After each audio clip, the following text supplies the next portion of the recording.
And you've got Mohammed Yusuf, who's such a wonderful year for Pakistan. And Frank Worrell, so Frank Worrell, number 5.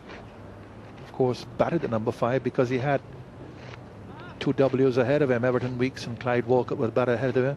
And then, of course, towards the end of his career, when he became captain of the West Indies, he went down at number 5 down the order.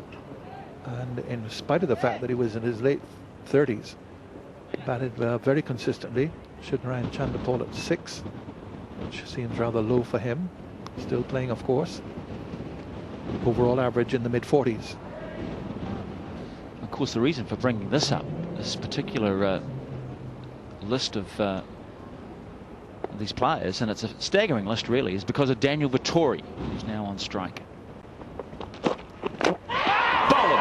My God, that is unbelievable. That is at the base of leg stump. That is unplayable. Simply and utterly unplayable. Well, he's batting at 7, so it won't affect the average of him batting at 8. That's the good news. The bad news is that Vettori's just received the ball of the summer, despite it being early in the summer. Well, we've seen fast bowling here yesterday afternoon and this morning, comparable with any you will see. There is not a fast bowler in the world who can do it better than this, do it as well as perhaps on his good day, but this has been outstanding. 85 for 6, Vettori goes without scoring, and he won't feel ashamed at that. As Lawrence Rowe, the West Indies batsman, once said, God would have found it difficult to play that.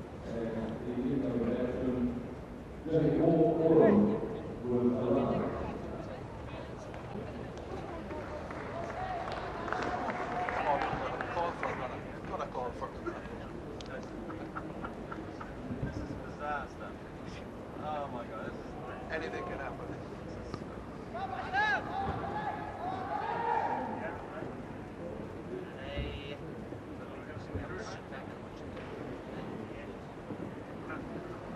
Send for a runner, come on. I think God, can I just say something? I think God would have got forward. Come on, come on, come on. Ali!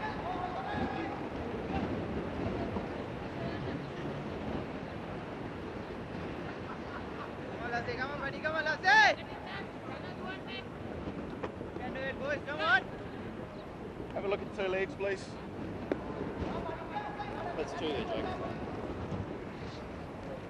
Jake. Jacob Oram comes in now with a runner.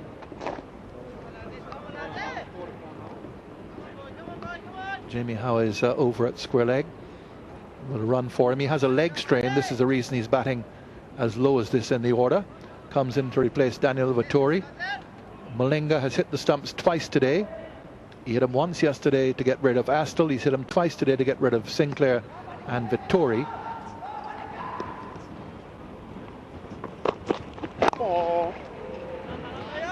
A reference I made a while ago, Lawrence Rowe's comment that God couldn't have played that. Jeff Thompson at his prime in 1975-76 destroyed the West Indies in that series, and Rowe got a real difficult delivery. Here's that delivery. Well, the only thing I'd say about God is he probably would have got forward of the crease. Daniel Vettori, to be fair, is nearly by the stumps, but it is brilliant bowling to a new batsman, and he has picked up 5 of the best. Nice shot. And I think God as well would have known what would have been coming.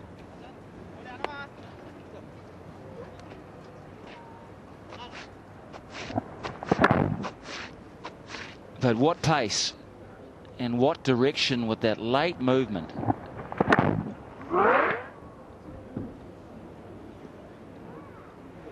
We were about to tell you about Daniel Vettori batting at number 8 and having the highest average of any batsman batting at number 8. Well, he's batted at 7 today, and he certainly doesn't suit the position. It's a good stroke. McCullough, positive on the front foot. Pick up a couple.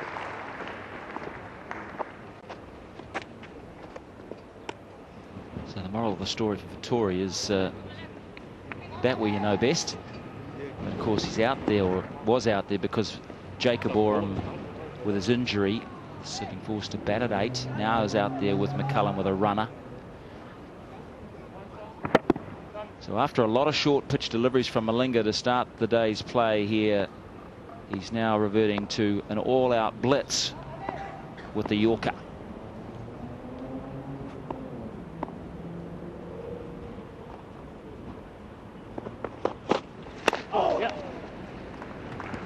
Full toss, well dealt with by McCullum. So a couple of runs to him. 90-6 New Zealand.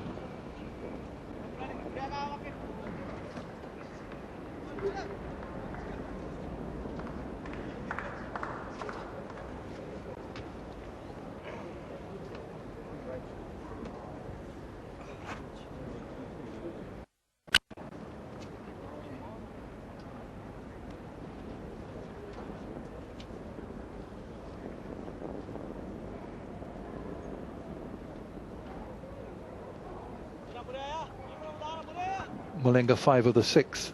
2 have come this morning. Has bowled superbly. Trouble out there now for the New Zealanders, not only in the scoreboard, but because of the fact that McCullum has got this injury. He's just paid some attention to it in the middle as well. He's limping. So is the fat chap who's going to face now, but at least he has a runner with him. It's Jacob Oram. It's 90-6 in the commentary box. Ian Smith, and with him Simon Dewar. Thank you, Tony. And the trouble for Jacob Oram here is perhaps going to be a lack of bounce, because he's such a tall man, and Murali scuttles it along the deck. He's going to find it very hard to use his feet and get forward like he did there, because I mean, pushing forward stretches your hamstrings, and if your hamstrings are giving you trouble, it's not easy to do. Subconsciously you want to get forward, but your body is saying, well, I don't want you to, because if I keep straining it, it's never going to come right. So that's about as far as he can go. There's a couple of regulation off spinners there. The problem will be for Oram if it keeps low. Yes, by the look of it, looks like his left leg, I think. Smithy.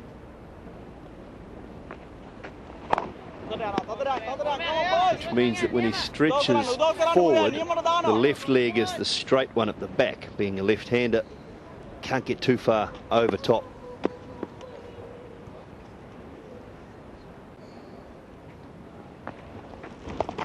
He gets that nice and fine. But Jaya Saria does well. Natural left arm thrower too, so always an element of risk. Now McCullum, who is brilliant between the wickets, he's got 2 things to consider. 1, that he's hobbling himself, and 2, that he's running with a runner who's out at square leg, Jamie Howe. So communication never is easy in that regard. You can't get a line of sight with the eyes. So Jamie Howe's a very good runner too, isn't he? He's quite quick between the wickets, but it is hard to pick up. I just guess the continuity and the fact that you're looking at square leg when you could be looking for a quick single elsewhere. That's the one. That's the one. Yeah, it's trapped him. That's the one that we were waiting for, that would just get him crease bound. And Jacob Oram's lack of mobility meant he was stuck a wee bit. Dusra, the one that comes back into the left-hander, has paid a big, big dividend. Well, the lack of mobility and the lack of the fact that he couldn't pick it. Looked maybe a touch wide, I thought. Could have been. Might not have come back enough, but Brian Jerling said, yes, it did for mine. Jacob Oram on his way for 1, and it's 90-7.